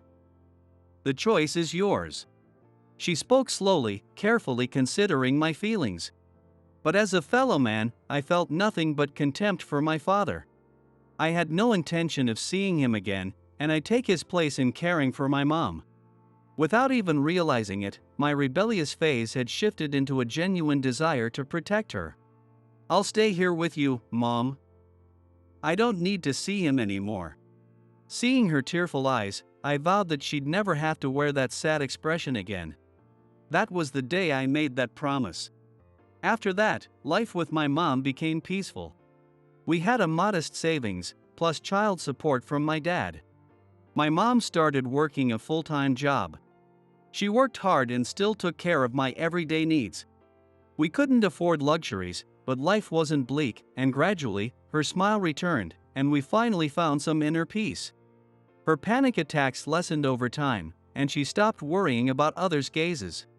From then on, I focused on getting into a good college, finding a good job, and eventually making her life easier. Fueled by this determination, I studied hard. In the end, my efforts paid off, and I got accepted into my first choice college. Even in college, my dislike for perfume didn't go away. By that time, most students had part-time jobs and started caring about cool shoes and fashionable clothes. I made an effort with my appearance too, in my own way. But just seeing a group of girls spraying branded perfume in the classroom and showing off the scent to each other gave me goosebumps. That sharp smell pricked my nose, and the unwanted memory of my dad's smug face flashed through my mind. Unconsciously, I started keeping my distance from people who wore heavy scents, and I became more selective with friends. College life was quiet but enjoyable enough, even without being the center of attention. In my third year, I jumped right into job hunting preparations, attending various seminars. I was determined to get into a respected company, better than my dad's. With that mindset, I threw myself into my job search. My efforts paid off, and I received an offer from my desired company. With graduation in sight, one day while I was at school, my mom called me. "Hello? What's up?" Since my mom rarely called, an odd feeling stirred inside me. I hoped it wasn't anything serious as I answered, but her voice had a different tone as she spoke. "Kyle, Grandpa just passed away. Can you come back to my parents' house soon?" It was the news that my grandfather on my mom's side had passed away. Trying to steady my voice, I replied, "I understand," and ended the call. My maternal grandma had already passed, and my grandpa had run a candy wholesaler.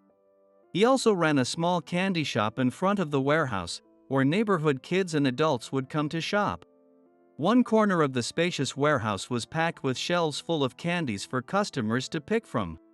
Grandpa was always at the counter, chatting with kids and handing out little extras, clearly loving his work. Like the other kids, I'd go to his store, and he'd smile warmly at me, "Oh, Kyle," and pat my head. And he would say, "Don't tell your mom," as he slipped me some extra treats. Grandpa was such a wonderful person, always laughing with the kids and meeting them at eye level. Once I got to middle school, I started buying fast food and snacks from convenience stores more often, so I rarely went to Grandpa's candy shop. Hearing of his passing, a wave of sadness and loneliness washed over me. I'd been busy with job hunting, part-time work, and spending time with friends, so I hardly ever saw him anymore. As I headed back to my hometown, I kept thinking how we tend to lose the people we love most so suddenly. Though it had been a long time since I'd last seen Grandpa, I never imagined our reunion would come in such a way. Tears streamed down my face uncontrollably. As his only daughter, my mom decided to take over his candy wholesaler business. At first, she planned to shut down the shop, clear out the warehouse, and sell the land. But while cleaning out Grandpa's home, she found a diary he'd written, which changed her mind and led her to keep the shop going. The diary was filled with daily reflections. He wrote about kids who visited, like the ones who hit the jackpot on a prize game.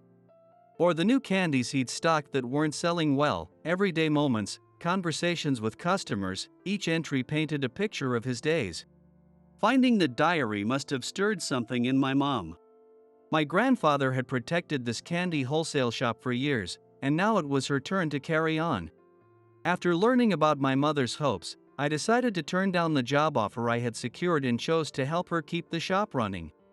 "Kyle, why did you decline the job offer you'd already accepted?" Mom asked with a look of concern. "I just realized it wasn't what I really wanted to do. Plus, seeing how much Grandpa loved this candy shop made me want to try it for myself." She didn't fully agree with my decision right away. However, I had already turned down my job offer. On top of that, I'll be graduating from college soon. Not wanting me to drift aimlessly, she reluctantly agreed to let me work at the candy wholesale shop. So, I began work as the second-generation president of our small candy wholesale business. Just because I became the company president doesn't mean I can handle the work right away. I don't even have experience as a working adult. Only 2 older men remained from the previous staff, handling warehouse tasks. So, besides managing the store, I took on customer service, negotiations, and sales. We managed to hold on after Grandpa's passing, and for a time, there was a surge in interest among younger people in old-fashioned candy shops, bringing a steady stream of customers. But once a large supermarket opened nearby, foot traffic dropped sharply, and we realized that retail sales alone couldn't sustain the business. So we switched to focusing exclusively on wholesaling. I've now been in charge for 4 years, and while we'd managed so far, our 2 warehouse workers recently left due to health issues. One with back pain and the other in poor overall health. It would probably help to hire someone new, but who would apply for a place like this? Besides, the company doesn't have enough funds to spare for additional wages. I resolved to handle as much as possible with just Mom and myself. Each day, we worked long hours sorting stock in the warehouse, then tackling administrative work late into the night. I had been pushing forward desperately, but it must have been incredibly hard on my mom. One day, she collapsed while working in the storage room. I heard a loud crash as a cardboard box fell, and I ran over to check on her. "Mom? Mom!" There she was, collapsed on the floor. Panicking, I quickly called an ambulance. At the hospital, the diagnosis was exhaustion from overwork. The doctor, Dr. Nolan, diagnosed her with exhaustion and urged that she take some time to rest. I was going to protect my mom. With that resolve, I decided to help her run the candy shop together, but I never thought I'd end up causing her pain. As I looked at her sleeping face on the hospital bed, I felt so guilty that tears streamed down my face without me even realizing it. They told me she'd need to stay in the hospital for 2 or 3 days. Although I wanted to grab some things for her, I didn't want her to wake up alone, so I sat by her side that day, lost in thoughts about our future. We needed help, so I would post a job ad. Even just one extra person would ease Mom's workload a bit. While thinking about this, I drifted off to sleep. The next morning, I awoke to the sound of my mom calling my name. Kyle. Kyle.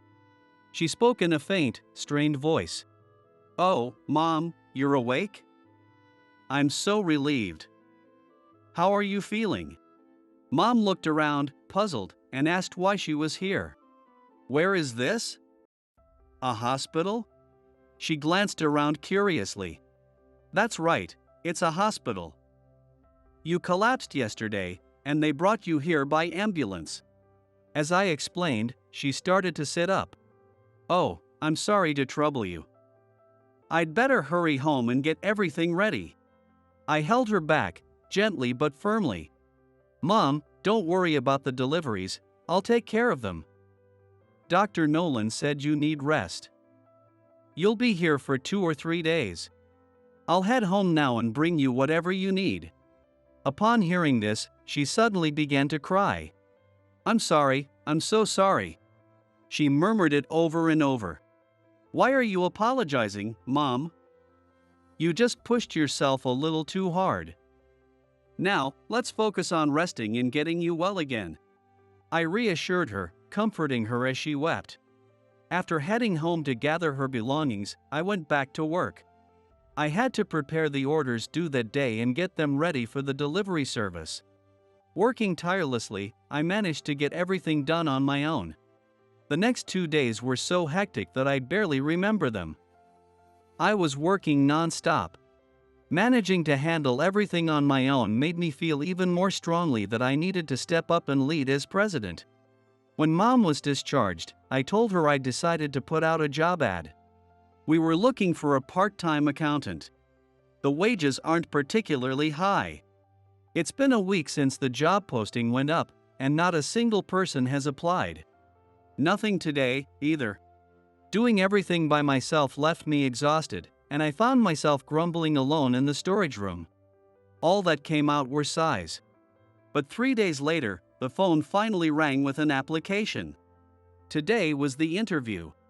I knew it was a lot to put on one person, but I couldn't help feeling hopeful about this chance. That's what I had been thinking. It was a woman, just a year younger than me. I hoped she would be someone simple, not flashy, and without any perfume. As the interview time approached, I heard Mom's loud voice from the front entrance, which used to be the storefront. Oh my, what should I do? My mom said, clearly thrilled that someone had applied. She had been eagerly cleaning the windows since morning. We don't want to give a messy impression, she said, filling a bucket with water. As I worked in the office, Mom returned with a worried look, grabbed a towel, and hurried back to the entrance. What's going on? Even though I called out to her, my mom was in such a hurry that she didn't seem to hear me. Curious about what was happening, I followed her to the entrance, where I saw a woman in a suit standing there with a stunned expression on her face. Are you here for the interview? I called out to her, but my mom and the woman were busy wiping the shoes with towels and didn't respond. Puzzled, I watched as the woman noticed me and let out a small, "Oh." Mom looked up, noticing I was standing behind her. "Oh, Kyle. This is the person here for the interview, but..." I accidentally spilled the bucket of water all over her shoes.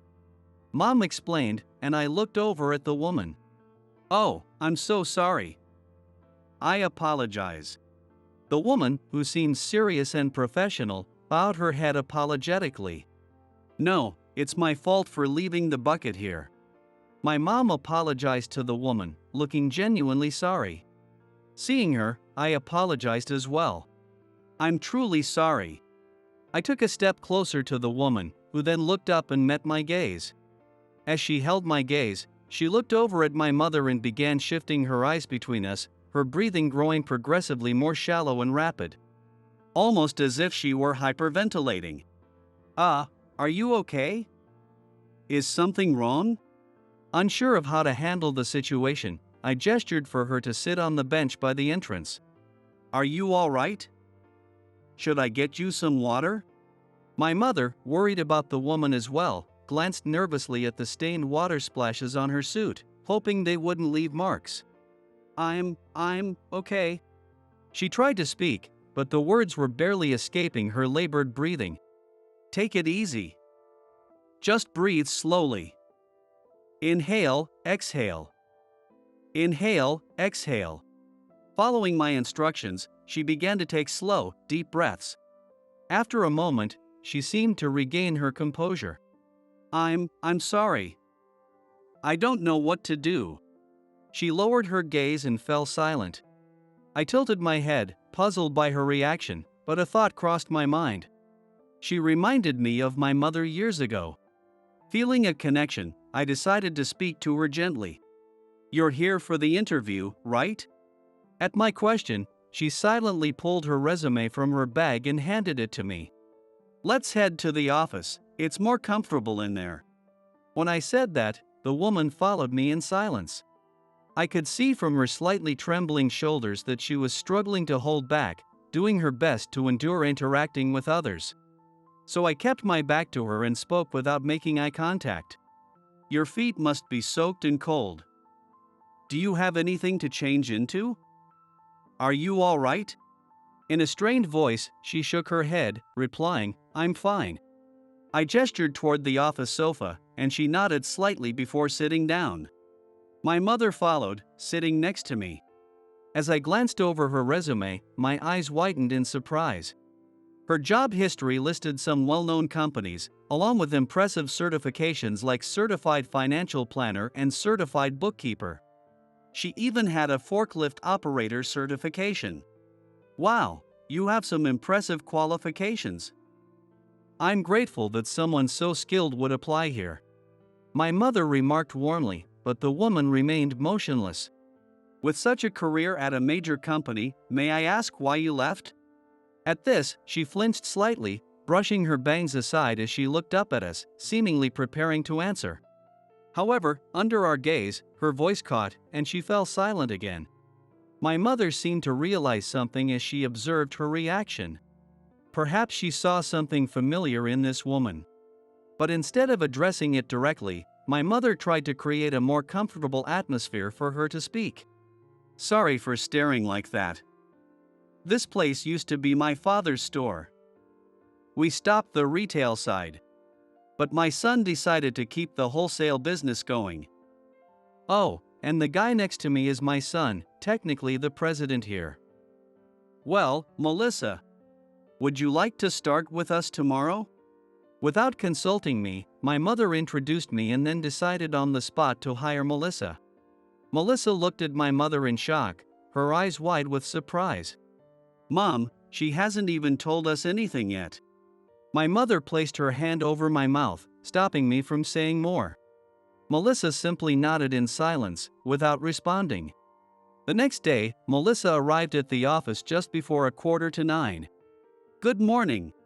My mom was mindful of Melissa, taking care not to put any pressure on her. Good morning. When I greeted her, she replied in a small voice. Good morning. Her voice was faint, but she answered me nonetheless. From there, my mother guided her through the tasks with little conversation, and the workday ended quietly. Melissa's work ethic was impeccable. Every morning, she arrived 15 minutes before work started, settling at her desk to prepare for the day's tasks. She meticulously noted everything my mother instructed, completing tasks swiftly and even going above what was asked.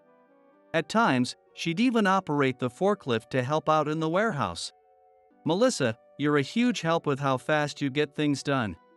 My mother praised her, gradually closing the distance between them. Melissa, rather than seeming uneasy, began smiling shyly in response. I felt a slight pang of jealousy as I watched them grow closer, leaving me somewhat on the sidelines. Here, I wanted to apologize for the mishap during your interview. Shopping for a young woman's clothes is always a delight. She presented Melissa with a new outfit she'd discreetly bought. Melissa looked surprised, trying to wave it off politely. Oh, it wouldn't fit me anyway, so don't worry. Just take it. Upon hearing that, Melissa replied clearly. Thank you very much. The next day, Melissa arrived at work wearing the clothes my mother had given her. Seeing this, my mother beamed with joy. "You look adorable. It suits you well." Blushing, Melissa lowered her gaze, seemingly flustered. Typically, she wore simple pants and a shirt, but today, she was in a polka-dotted dress. Watching her cheeks redden, I felt my heart skip a beat. Since then, Melissa gradually began sharing light-hearted conversations with my mother. It was around that time that a faint, sweet scent began to linger around her. Her complexion also seemed brighter. When she smiled, twin dimples appeared on her cheeks. I found myself drawn to her, my gaze lingering on her more often. It didn't take long to realize I was developing feelings for her. And gradually, there came moments when Melissa and I would meet each other's gaze. Could she be interested in me too? I found myself wondering, maybe a little too optimistically. One day, as I returned from a sales visit, I overheard the two of them talking in the office. I paused by the door, unable to resist listening in. I figured Melissa might feel more at ease speaking with my mother alone, so I stayed outside. I thought he was my first real boyfriend since I started working. I heard her say clearly. My mother remained silent, simply listening. But he already had a serious girlfriend. Apparently, my coworkers had even placed bets on how long it would take for me, the straight-laced one, to open up to him. Finding that out was devastating. After that, I felt self-conscious all the time. Like people were laughing at me whenever they looked my way, and I just couldn't function at work anymore. After I resigned, I moved back home and pretty much isolated myself. I felt guilty about not contributing, so I focused on earning certifications. But stepping back into the workforce took a lot of courage. When I saw the job listing here, I thought I'd give it a try. It said part-time accounting, so I'm really glad I took the chance because meeting you two has been wonderful. After a soft chuckle from Melissa, my mother finally spoke. "You've done so well, Melissa. You've really been so strong. Oh, and by the way, Kyle here doesn't have a hint of romance in his life. So he's perfectly safe and highly recommended." Whether my mother was joking or serious, I couldn't tell, but she started talking about me. Listening from the hallway, I blushed involuntarily, and then I heard a voice that made my heart race. "Yes, I think Kyle is a wonderful person." I couldn't control the fluttering in my chest, so I stepped outside for a moment, then returned, deliberately closing the front door a bit louder than usual. "I'm back," I announced, walking into the office with a casual expression. The two of them looked up at me with warm smiles. "Welcome back." And Melissa followed as well. "Welcome back." I glanced at her and felt a rush of nervous excitement as she smiled at me, a bit puzzled. "Speaking of which, we still haven't celebrated your arrival, Melissa. How about the three of us go out for dinner tonight?" Riding on the confidence I'd gained from overhearing her words, I made the suggestion without thinking. "I'll sit this one out," my mother replied. "Melissa, go let him treat you to something fancy." I looked over at Melissa. "Oh, thank you very much." That dinner marked the start of many outings together. With two people close in age spending time together, it was only natural that emotions would start to stir. On one of our dates, just as my mother had intended, we officially began dating. The sweet fragrance that always lingered around her didn't bother me in the least. I used to find perfumes unpleasant, as they reminded me of bitter memories with my father. But with her, it was different. Not unpleasant at all. Was it because I'd grown up? Or perhaps because, in some way, I'd come to feel a bit of gratitude toward my father for helping me get through college? One day, while I was thinking about such things, Melissa and I were working late. She suggested taking a short break and placed a cup of coffee beside me. She sat back down, took a sip, and then asked me a question. "Why were you so kind to me when we first met?" Surprised by the sudden question about that day, I answered plainly. "Someone close to me experienced something similar. You reminded me of them, and I thought maybe you were going through something hard too." That's right. I'm really glad I found the courage to come for the interview. She said this while looking at me with a warm smile. Encouraged by her question, I decided to ask one that had been on my mind. I'd been wondering, what's the perfume you're wearing? Melissa answered my question like this. This? It's lavender scent. Kyle, your mom gave it to me as a gift. Something about it having a good effect on the autonomic nervous system. Or something like that. She said, with a bit of an embarrassed laugh at her hazy memory. Then she continued, but, you know, when I smell it, I feel so calm. I used to be terrified of people's looks and whispers, but now, it's like my own little remedy. Hearing her story, I felt a quiet understanding within myself. I realized my mother had made her peace with the past. After all, she'd given Melissa a perfume that reminded her of my father's presence. She must truly be over it now. Relieved, I murmured to myself about her. Your smile is my peace of mind. It was far too embarrassing to say that to her face. So instead, I simply said, "Thank you." Melissa looked at me with a curious expression, not quite understanding what I meant. No, it's me who should be thanking you. Because of you and your mom, I'm here working and able to meet you. So, I'm really, really grateful. She spoke clearly, as if to say that her gratitude was no less than mine. Smiling, I responded, while thinking to myself. It wasn't that I helped her recover, rather it was Melissa who freed both my mother and me from the painful memories tied to the scent of perfume. In the future, I knew I could keep smiling and laughing alongside her. I want to show my mother this side of us as soon as possible. And I want to protect Melissa's smile, now and forever.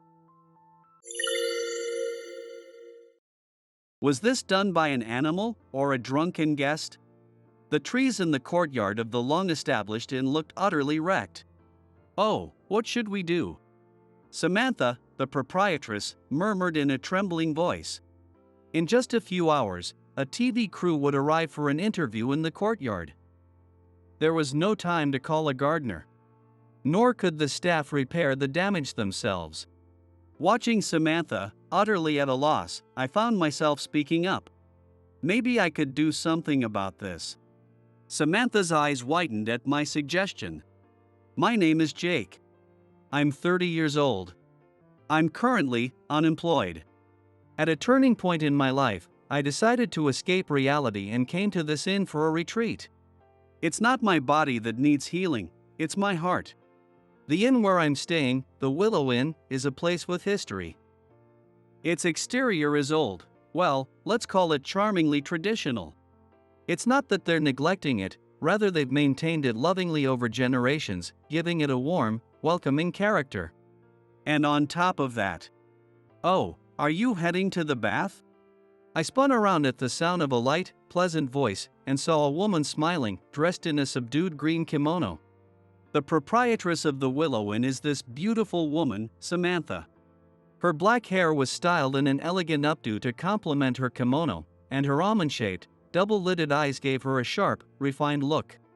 With her upright posture and dignified presence, she had an aura of solitude that would keep others at a respectful distance, but I'm so glad you're enjoying our baths. But please don't overdo it. Make sure to stay hydrated, too. Oh, here, take this.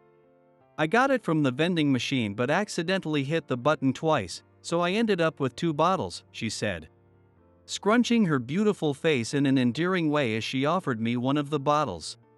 There's a warmth to her, a hint of a free-spirited charm. Oh, no. I couldn't possibly. Here, let me pay you. I stammered, reaching for my change purse, but Samantha firmly pressed the bottle into my hands. Then she leaned close and whispered, "You're staying 3 nights, right? Consider it a small thank you," and with a bright smile, she told me to relax and enjoy before walking away.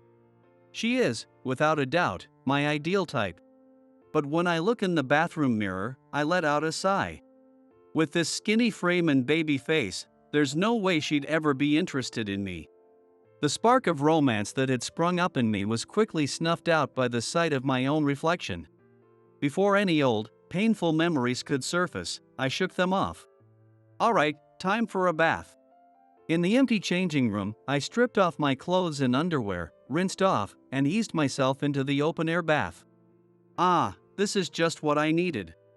The view from the bath, with its stones meticulously laid, overlooked a wide, green mountain range.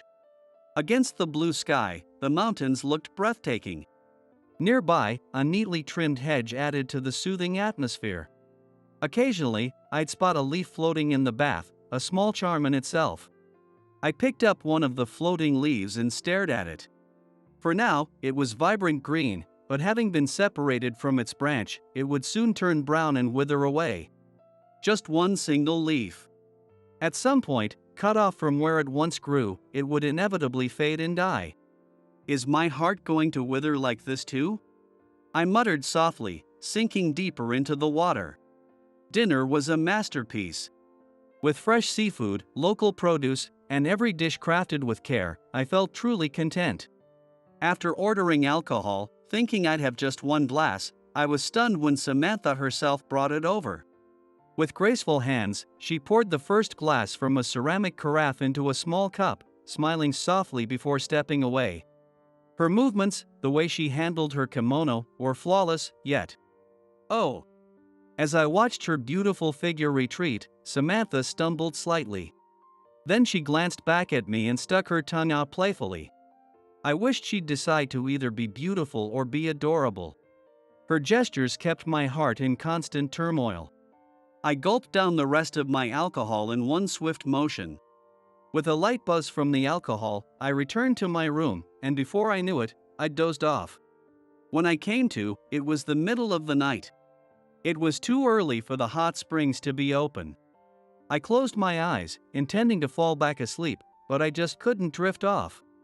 I tossed and turned several times, rolling around restlessly. Finally, I decided to get up. I'd planned on another lazy day around the inn, so if I got tired, I could just nap later. I'd wait until the baths opened at 5 and watch the sunrise from the hot spring. With that plan in mind, I left my room. No one else was there. Wow, all to myself again?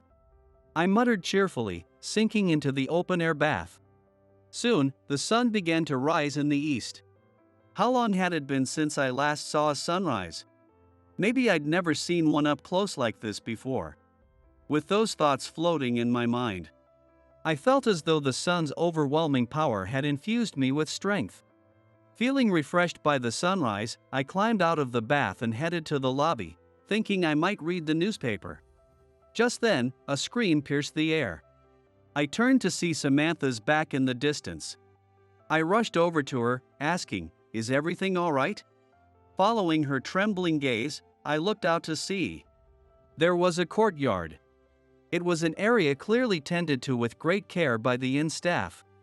Yet, the beautiful view I'd seen just hours ago was now entirely transformed. Leaves were scattered everywhere, and some branches were broken. Whether it was the work of an animal or a drunk guest, we didn't know.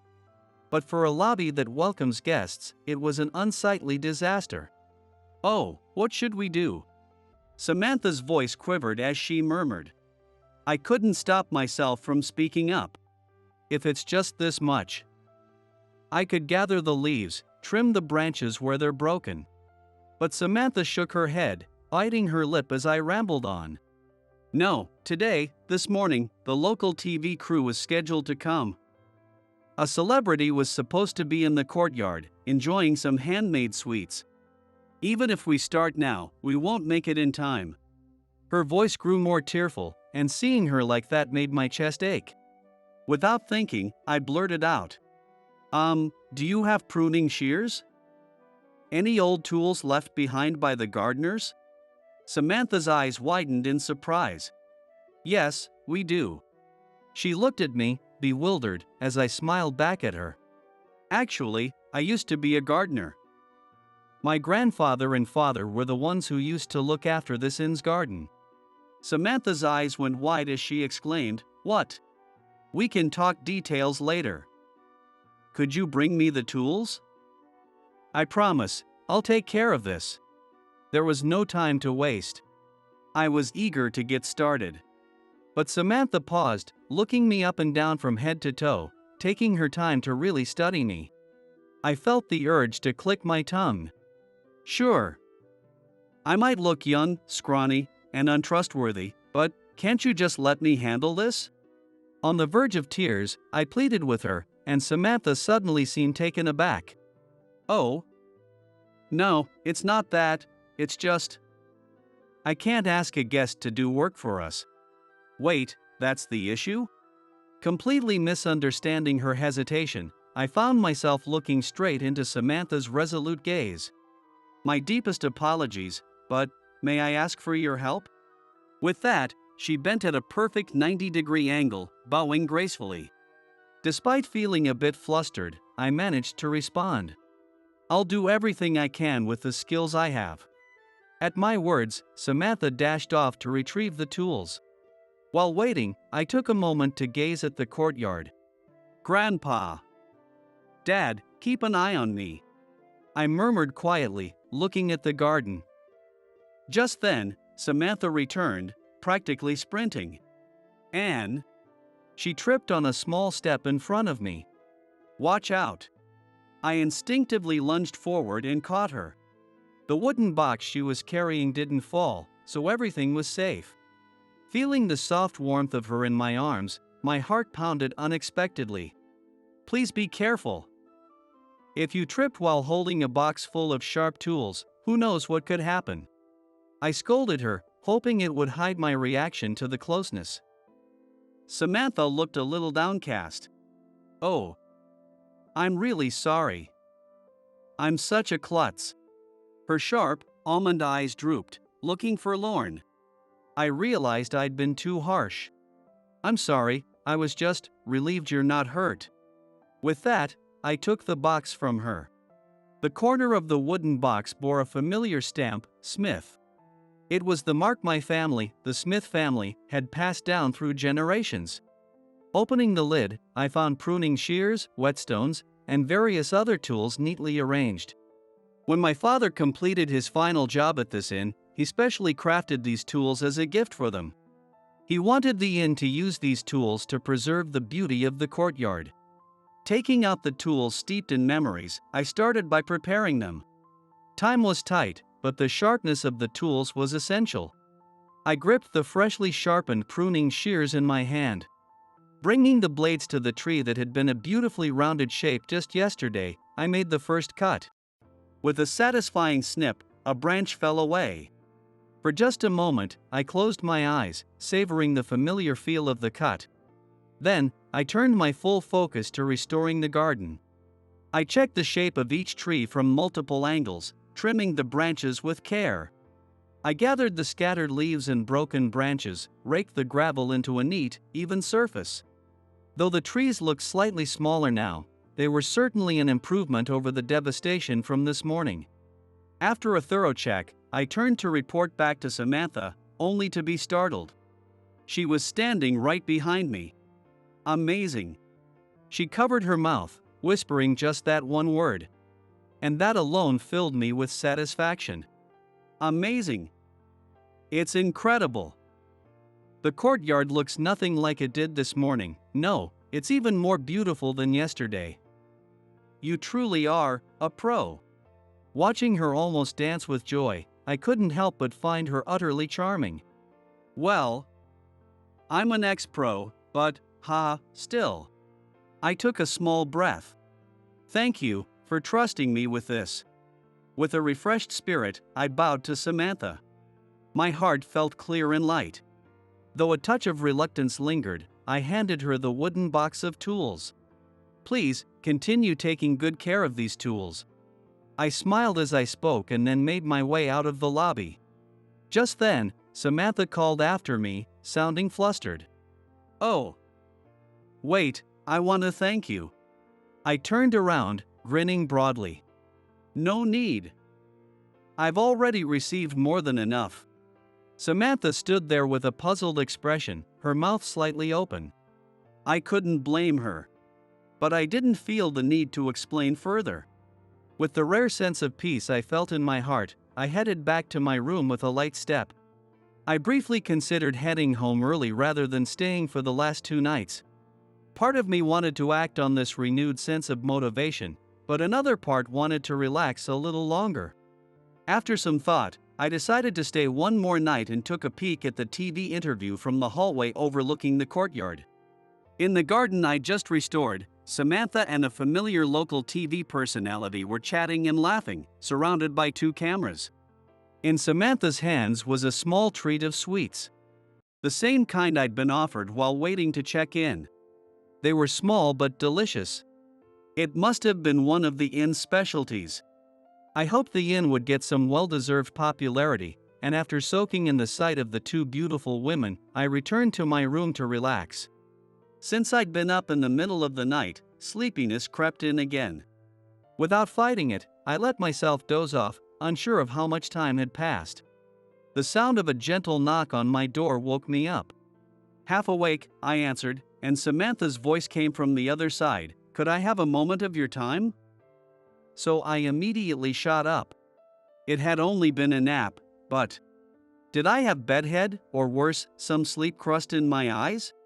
Noticing my clothes were a bit disheveled, I hurried to fix them. "Please, come in." My voice came out slightly high-pitched. I heard the door slide open, followed by the sound of the inner screen gliding open. On the other side of it was Samantha, kneeling gracefully with her fingertips touching the floor as she bowed. "You've helped us so much." When she looked up, she was smiling. Her beautiful smile had me flustered. Just the 2 of us in the room. Realizing the situation, my heart began pounding wildly. Then I noticed the wooden box beside her, the one I had returned earlier. Gently, Samantha ran her hand over the box and looked at me intently. I'd love to hear the story behind these tools. At her calm request, I found myself nodding. About that, my grandfather was the original gardener for the Willow Inn. Samantha nodded softly as I began to explain. My family's home is about a 2-hour drive from the Willow Inn, quite far away. But my grandfather looked after the Willow Inn's gardens because he and Samantha's grandfather had been friends. Sometimes, he'd bring us along, my grandparents, my parents, and me, to stay at the Willow Inn while he worked. Even as a kid, I loved the baths with my father and grandfather. And I'd practically jump for joy whenever I heard we'd be staying at the Willow Inn. However, after Samantha's grandfather passed away, a series of unfortunate events began to befall her family. At first, the Hot Springs town, including the Willow Inn, was struck by a natural disaster. My grandfather helped with the recovery for free, but once the guests stopped coming, they were slow to return. During that time, my grandfather also passed away. It was a sudden stroke. When my father took over, the contract with the Willow Inn remained, but with the lingering absence of guests, the inn soon fell into financial hardship. Eventually, the Willow Inn informed us that they had to end the contract. My father, feeling grateful to the inn that had treated my grandfather so well, insisted he would continue the work for free until they got back on their feet. However, they turned down the offer, saying it would be wrong to take advantage of a professional gardener that way. And just like that, the long-standing connection between our landscaping business and the Willow Inn was severed. As a farewell, my father brought specially crafted tools, tended to the courtyard, and gifted the tools to the inn. Then he asked that they at least use these to maintain the garden. After that, our family stopped staying at the Willow Inn. Whenever he looked at the garden, he'd feel the urge to jump in and work. So our family trips began to take us to other places. When I finished telling the story, Samantha let out a soft sigh. I'd heard a bit about the circumstances, but I didn't know it was like that. Even though we ended the contract for our own reasons, your family gave us such fine tools. Gently stroking the wooden box, Samantha looked over at me. So, why is it that you're a former gardener, Jake? Forgive my curiosity, but I just can't help wondering, after all. The courtyard looked stunning today. Her question was blunt, but somehow, I didn't feel hurt by it. I ran the business into the ground. I tried to laugh it off, but I felt a prickling behind my nose. I forced a smile to keep from tearing up. My father passed away recently. So I took over, but with this baby face and skinny frame, it was hard for people to trust me. On top of that, I'm not great with words. I started in this line of work after high school, though my father had already let me help with simple tasks when I was in middle school. By 30, I had years of experience and skills my father had endorsed. But since I'd mostly been assisting him while he remained active, our longtime clients, who had watched me grow up, doubted my abilities. I tried to beg them to at least look at my technique, but I couldn't get the words out right. Gone were the days when I could rely on long-term relationships and just keep the work going. Now, even as a skilled tradesman, I needed salesmanship to bring in jobs. And with the rise of modern apartment buildings, the demand for garden maintenance was dwindling. The challenges of breaking into new markets with my lack of sales skills were too much for me. On top of my youthful, skinny, unreliable-looking appearance, I was terrible at talking to people. Since our business was family-run, I had no one to back me up and often got shut down at the door. With my mother having passed away a few years earlier, my father had been handling all the accounting, but now that was neglected too. And the business became unsustainable. So recently, I filed for dissolution, for better or worse. When I finished explaining, Samantha looked down. That must have been incredibly difficult. The genuine sympathy in her words nearly broke me. No, it's my own doing. I ignored everything, sales, accounting, and even my skills, assuming my father would always be around. I suppose I had it coming. But I straightened up with a renewed sense of clarity. Today, working on the courtyard, I realized I still love being a gardener.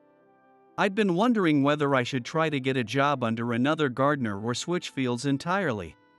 But now I think I want to give it another shot as a gardener. Thank you for giving me the push I needed.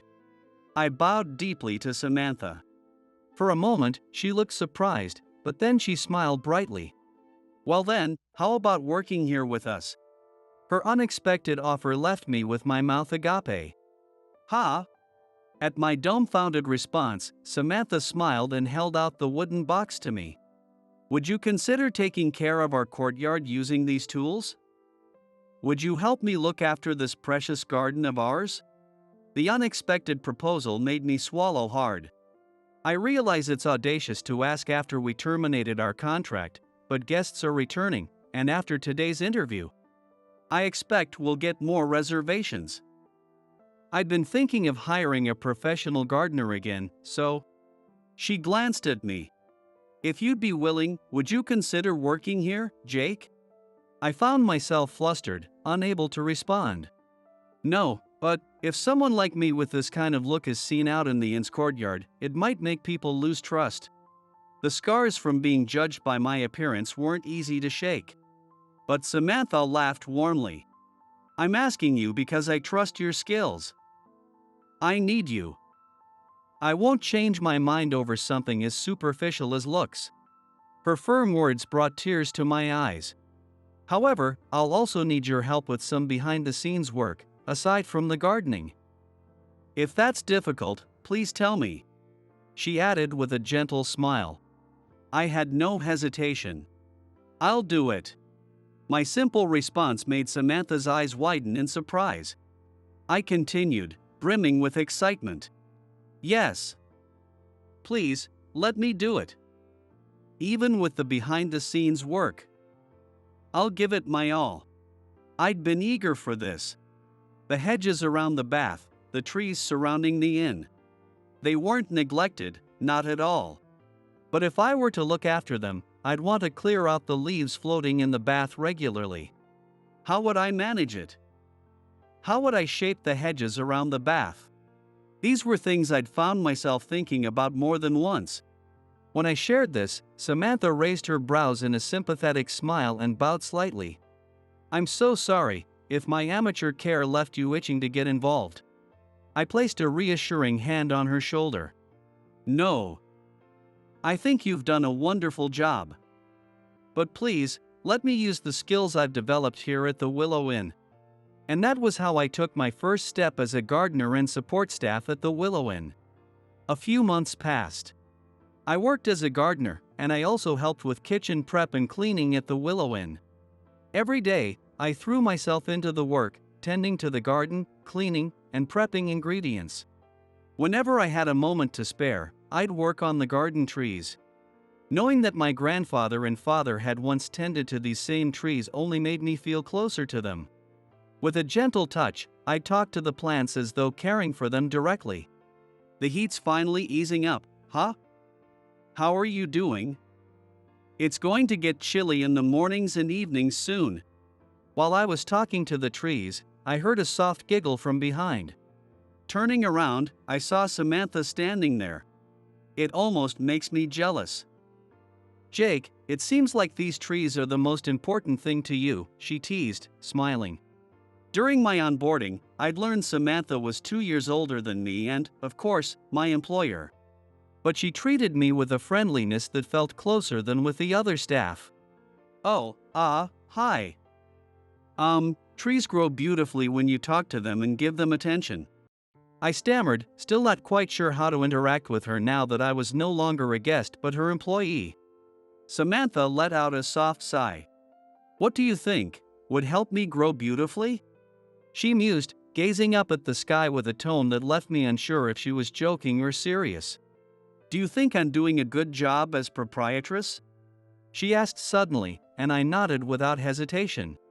Samantha's skill and dedication were remarkable.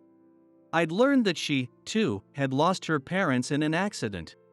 Thrust into the role unexpectedly, she'd used the insurance money from her parents' accident to revitalize the inn. She researched various inns, focused on guest needs, allocated a budget, and even ran advertisements. She served welcome drinks accompanied by traditional sweets, which she also made available for purchase in the lobby. Guests could, of course, enjoy tea in the lobby as well. Thanks to the boost from a local TV feature a few months ago, not only did they see an increase in overnight guests, but also in visitors coming for the tea and sweets set or to use the day spa. She was now exploring ways to expand the sweet selection and looking into selling them online. Through her efforts, Samantha had transformed the traditional inn she inherited into a popular, often fully booked destination. It surprised me to hear her doubt whether she was fulfilling her role properly. Today, I think the inn's fully booked, right? And there were a lot of families in the lobby earlier. I could hear kids laughing. It's impressive. Really? I said, though I was aware my words lacked eloquence. Samantha sighed again. Sometimes I wonder if this is what my parents would have wanted.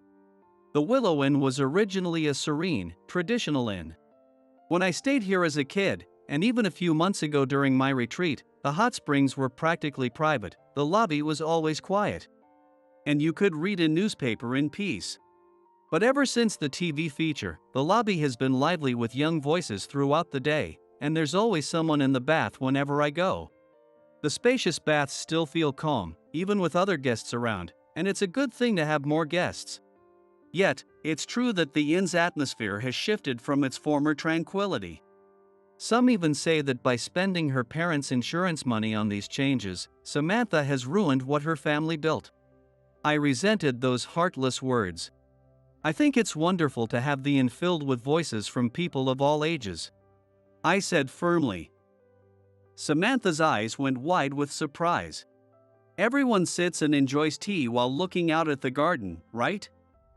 Even if young guests get excited in the parking lot, they quiet down once they're inside. After listening to your and the staff's explanations, they sit peacefully, gazing at the courtyard as they sip tea. Seeing the satisfied expressions on their faces, knowing we've created a calm space for them, makes me really happy. Though the inn can be lively, it's never noisy, it's cheerful. And I think it's all thanks to the welcoming atmosphere you, as the proprietress, create. I love this feeling. Samantha's face turned bright red. What? You love it? Seeing her flustered expression, I paused, realizing how my words had sounded. Oh, wait. I didn't mean, not you specifically.